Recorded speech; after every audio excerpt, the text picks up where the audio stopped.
നമസ്കാരം. കുറച്ച് ദിവസങ്ങൾക്ക് ശേഷം ഞാനിന്ന് ഒരു ലോങ് വീഡിയോ ആണ് ഇടുന്നത്. എല്ലാവരും ഇതൊന്ന് കണ്ട് സപ്പോർട്ട് ചെയ്യണേ. അപ്പം ഇടിയപ്പം, ചപ്പാത്തി, ചോറ് ഇതിൻ്റെ കൂടെയൊക്കെ സെർവ് ചെയ്ത് കഴിക്കാവുന്ന ഒരു ഡിഷാണെന്ന് തയ്യാറാക്കുന്നത്. വെണ്ടയ്ക്ക മപ്പാസ്, ഇറച്ചിക്കറിയുടെ അതേ ടേസ്റ്റ്. പിന്നെ ഇതിൻ്റെ ഒരു പ്രത്യേകത, ഞങ്ങൾ നട്ടുപരിപാലിച്ച വെണ്ടയ്ക്കയാണ് ഉപയോഗിക്കുന്നത്. നമുക്ക് വെണ്ടയ്ക്ക മുറിച്ചെടുക്കാനായിട്ട് പോകാം. ഹൈബ്രിഡ് വെണ്ടയ്ക്കയാണ് കേട്ടോ ഇത്.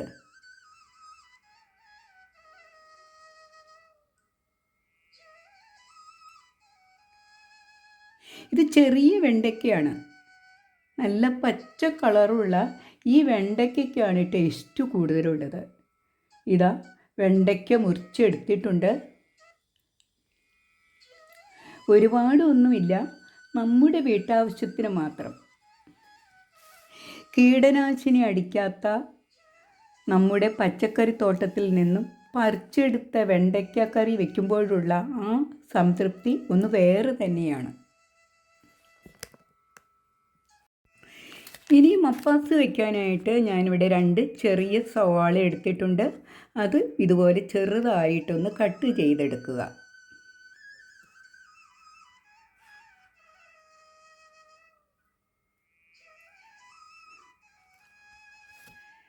പിന്നെ വെണ്ടയ്ക്ക ഒരു 12 എണ്ണം എടുത്തിട്ടുണ്ട്. 3 പച്ചമുളക്, 4 അല്ലി വെളുത്തുള്ളി, ഒരു കഷ്ണം ഇഞ്ചി, ഒരു തക്കാളി, മല്ലിയില, 2 കപ്പ് തേങ്ങ ചുരണ്ടിയത്.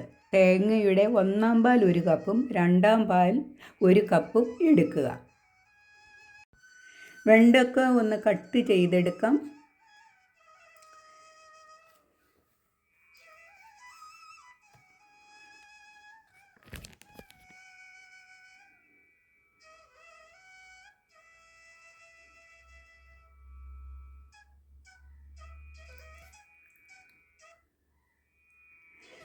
തക്കാളി, പച്ചമുളക്, വെളുത്തുള്ളി, ഇഞ്ചി ഇതെല്ലാം കട്ട് ചെയ്ത് മാറ്റി വെച്ചിട്ടുണ്ട്. ആദ്യം നമുക്ക് ഒരു പാനിലേക്ക് കുറച്ച് വെളിച്ചെണ്ണ ഒഴിച്ചു കൊടുക്കാം. നമുക്ക് വെണ്ടയ്ക്ക ഒന്ന് ഫ്രൈ ചെയ്തെടുക്കാനാണ്.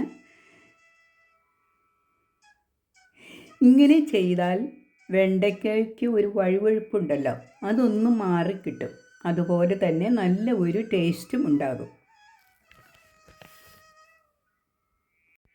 വെണ്ടയ്ക്ക ആട്ടിറച്ചിക്ക് തുല്യം എന്നാണ് പറയുന്നത്.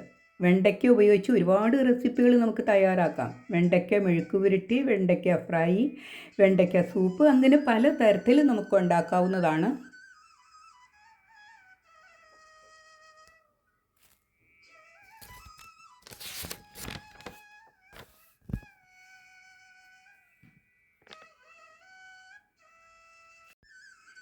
ഇത്രയും മതി. നമുക്ക് വെണ്ടയ്ക്ക പാനിൽ നിന്ന് മാറ്റാം.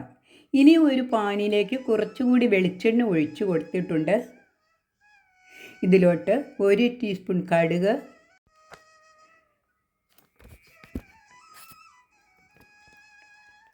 2 വറ്റൽമുളക്, കറിവേപ്പില, ഇഞ്ചി, വെളുത്തുള്ളി, പച്ചമുളക്,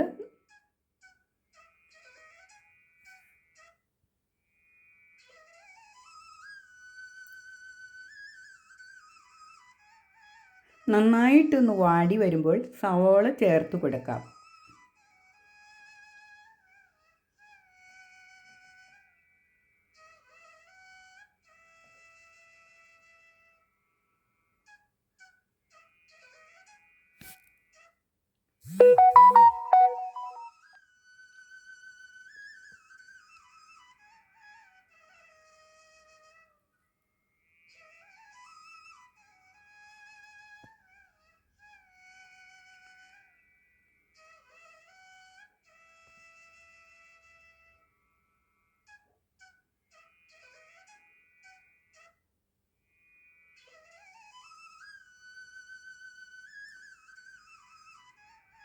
അര ടീസ്പൂൺ ഉപ്പ് ചേർത്ത് കൊടുക്കാം.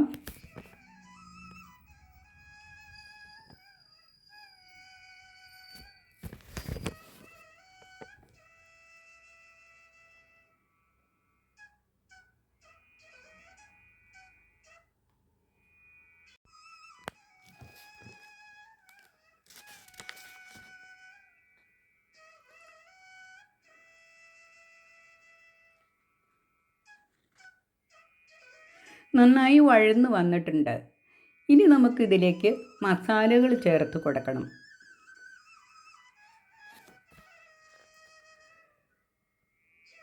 1 ടേബിൾ സ്പൂൺ മല്ലിപ്പൊടി, 1 ടീസ്പൂൺ മുളക് പൊടി,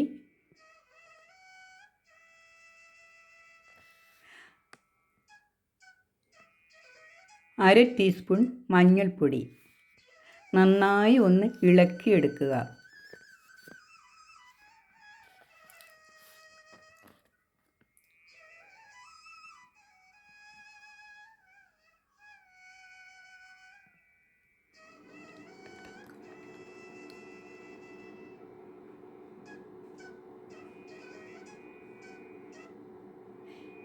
ഇനി ഇതിലോട്ട് തക്കാളി ചേർത്ത് കൊടുക്കാം.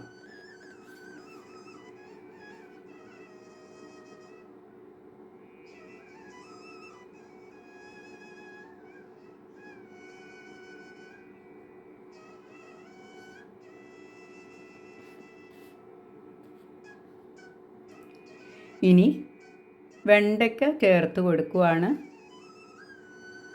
നന്നായി ഒന്ന് ഇളക്കി യോജിപ്പിക്കാം.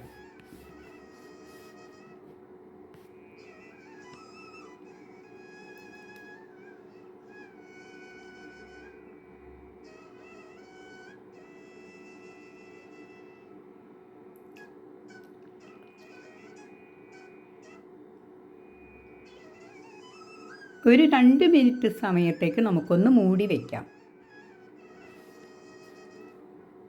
2 മിനിറ്റ് ആയിട്ടുണ്ട്.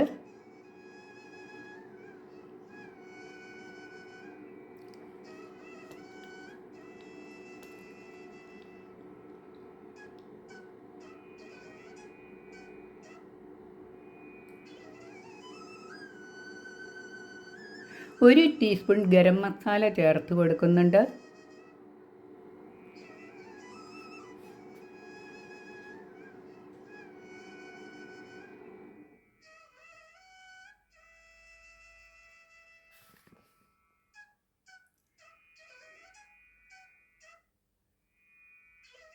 അര ടീസ്പൂൺ കുരുമുളക് പൊടി.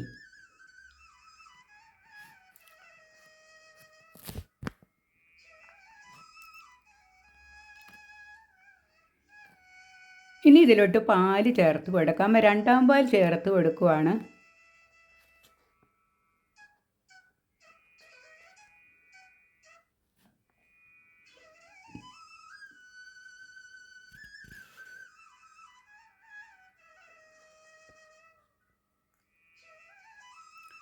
ഒരു ടീസ്പൂൺ ഉപ്പും കൂടി ചേർത്ത് കൊടുക്കാം.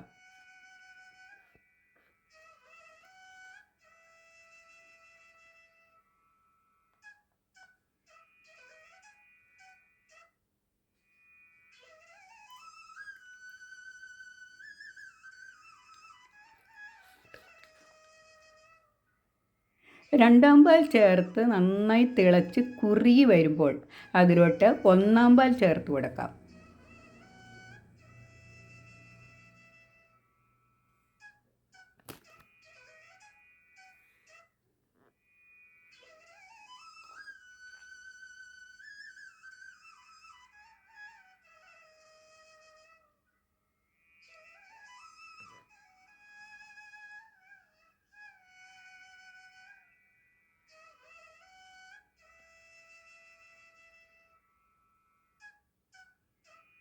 അല്പം മല്ലിയില കൂടി ഇട്ട് കൊടുക്കാം.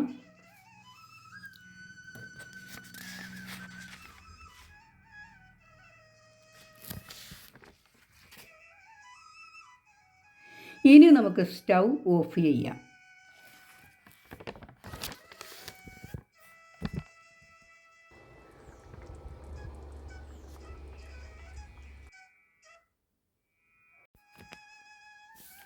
ഇനി ഇതൊരു സെർവിങ് ഡിഷിലേക്ക് മാറ്റാം. വെണ്ടയ്ക്ക ഇഷ്ടമില്ലാത്തവർക്ക് കൂടി ഇഷ്ടപ്പെടുന്ന ഒരു റെസിപ്പിയാണ് കേട്ടോ ഇത്. ഇറച്ചിക്കറിയുടെ ടേസ്റ്റിലുള്ള ഈ വെണ്ടയ്ക്ക റെസിപ്പി എല്ലാവർക്കും ഇഷ്ടപ്പെട്ട് കാണുമെന്ന് വിചാരിക്കുന്നു. എല്ലാവരും ഇതൊന്ന് ട്രൈ ചെയ്ത് നോക്കുക.